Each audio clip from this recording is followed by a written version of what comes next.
Today we are going to study properties of solid, liquid and gas. So in earlier we have discussed about the solid, liquid and gases. So solid, liquid and gases, we are going to compare it. First, solid have fixed shape and volume. Liquid has fixed volume but not fixed shape, and gases neither fixed shape nor volume. As we know that if we take an iron nail, we hammer it, it doesn't change its shape and volume so easily. Whereas liquid, when we take a glass of water and pour it down, it easily changes its shape but not the volume. And gases had no fixed shape and volume. Second, cannot be compressed solids. Compressed but very less, can be compressed easily. जो आपके solids होते हैं उनको आसानी से compress नहीं किया जा सकता. Suppose I am taking this pen, I am not able to compress it as long as I could can. Compressible but very less. और लिक्विड्स को हम कंप्रेस कर सकते हैं. आपने देखा भी होगा सोडा कैन बॉटल्स में कंप्रेस करके ही लिक्विड को भरा जाता है. Can be compressed easily. और गैसेस तो बहुत ही आसानी से कंप्रेस की जाती हैं. तभी तो एलपीजी गैस को, सिलेंडर को देखिए कितना भार होता है. Solids do not flow. Solids कभी फ्लो नहीं करते हैं. फ्लूइडिटी एक प्रॉपर्टी होती है जैसे कि लिक्विड में होती है. लिक्विड्स क्या होते हैं, आप किसी भी प्लेन सरफेस पर डाल दीजिए, देखेंगे कि लिक्विड धीरे धीरे पूरी जगह को कवर कर ले रहा है. That is fluidity and has maximum fluidity in gases. Gases तो ऐसी होती हैं कि आप कहीं भी उनको ऐसे अगर ओपन स्पेस, ओपन जगह पे हैं तो वो देखेंगे कि आप बहुत ही तेज़ इधर से उधर जाती हैं. इसका बेस्ट एग्जांपल है इंसेंस स्टिक, जिसको कि हम लोग अगरबत्ती कहते हैं. अगरबत्ती जलाइए, देखिए पूरे रूम में उसका महक फैल जाता है. अब इसको हम लोग एक डायग्राम से समझते हैं.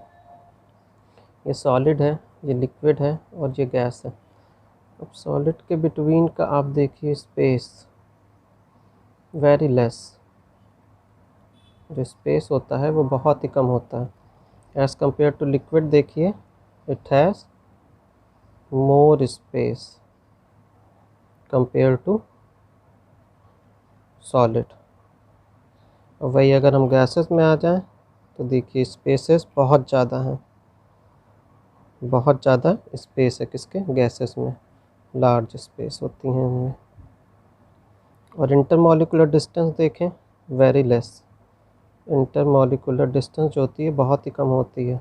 इसमें intermolecular distance as compare to the solid ज़्यादा होती है लिक्विड्स में. और अगर गैसेस की बात करें तो इसमें सबसे ज़्यादा होती है, most. What, intermolecular distance. So gases are easily able to flow from here and there. Now our next topic is units of temperature. That is, first degree Celsius. Symbol is degree with Celsius. See, Kelvin K. Degree Celsius is basically used for the measurement of the temperature of the liquids which are used in laboratory. Kelvin, there is no symbol used, such as like we have used degree Celsius for the laboratory thermometer. दोनों में comparison जब हम करते हैं तो देखेंगे कि 0 degree Celsius जो होता है वो 273 केल्विन के इक्वल होता है. या फिर अगर हम बात करें तो temperature on Kelvin scale is equal to the temperature on Celsius scale. ठीक है. और अगर हम वाटर की बात करें तो बॉइलिंग पॉइंट ऑफ वाटर जो नापते हैं वो 100 डिग्री सेल्सियस होता है. और मेल्टिंग पॉइंट जो होता है वो 0 डिग्री सेल्सियस होता है. वो हम लोग लेबोरेटरी थर्मामीटर से मेज़र करते हैं. और अगर उसी की जगह हम बात करें कि केल्विन में अगर नापेंगे तो जैसा कि ऊपर हमने अभी कन्वर्जन पढ़ा, 0 डिग्री 273 के इक्वल होता है. तो 100 डिग्री में 273 डिग्री को अगर ऐड कर देंगे तो 373 केल्विन आएगा. एंड 0 डिग्री में 273 को ऐड करेंगे तो 373 केल्विन आएगा. हम इसी तरीके डिग्री सेल्सियस को केल्विन में मेज़र कर सकते हैं. कुछ नहीं करना है, बस जो डिग्री सेल्सियस का टेम्परेचर होगा उसमें 273 बस ऐड कर देंगे और वो हमें क्या दे देगा, केल्विन का temperature. Now next is change of state of matter.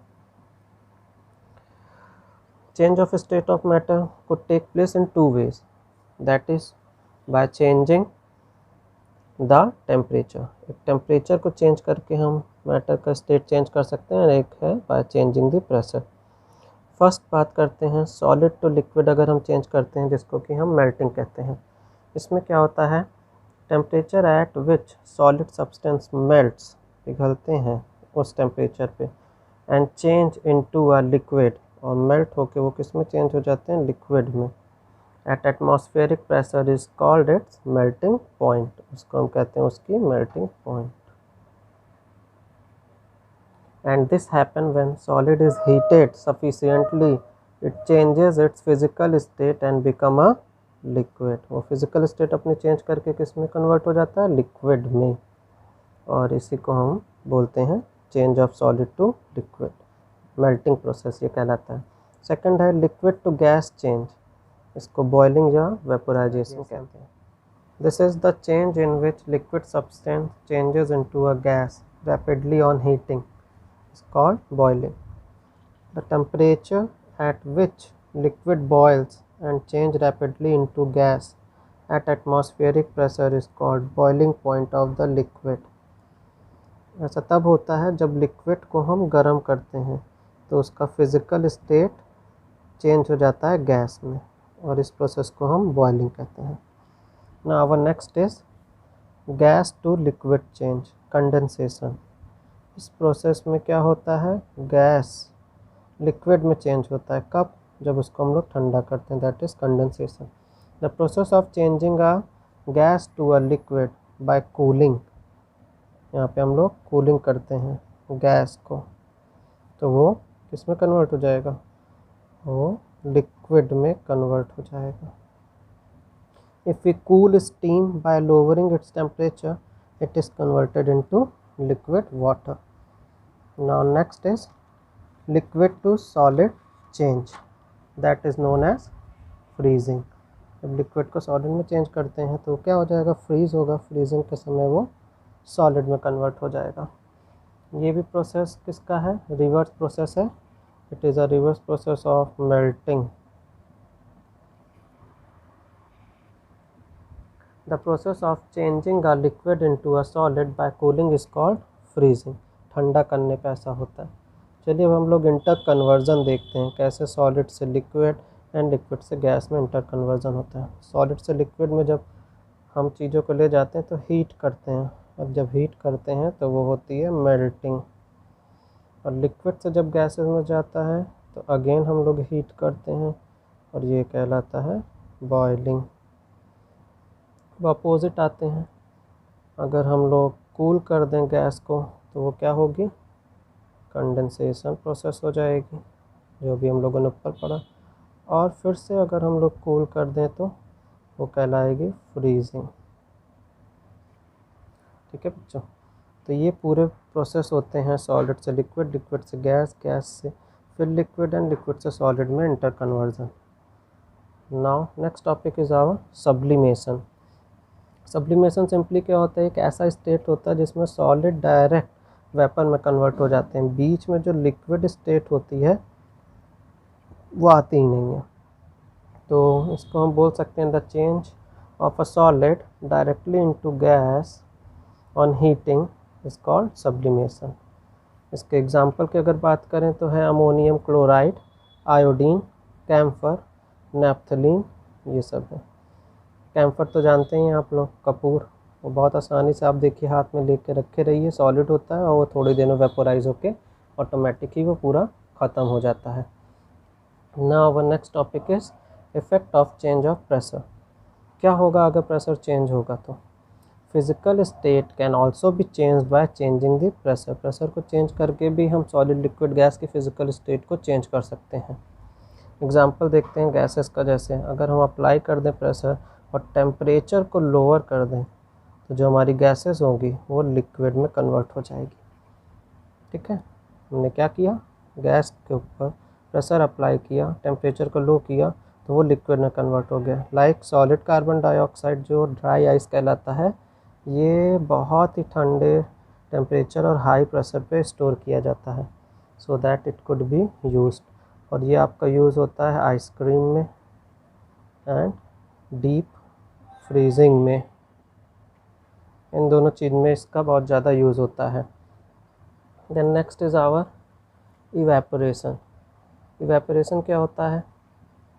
Evaporation अगर हम बात करें तो liquid changing into vapour below its boiling point is called evaporation. अगर कोई लिक्विड वेपर में कन्वर्ट हो अपने बॉइलिंग पॉइंट से नीचे तो उसको इवेपोरेशन कहते हैं।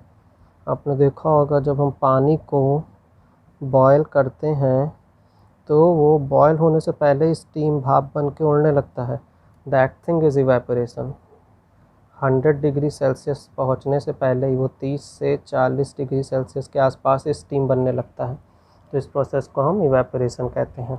अब कुछ फैक्टर्स होते हैं जो इफ़ेक्ट करते हैं, फैक्टर्स अफेक्टिंग इवेपोरेशन। ये क्या क्या है? सबसे पहला है टेम्परेचर। टेम्परेचर बहुत मेजर रोल प्ले करता है। अगर टेम्परेचर ज़्यादा होगा तो आप देखेंगे कि बहुत ही आसानी से चीज़ें सूख रही हैं। सेकंड है आपका सरफेस एरिया।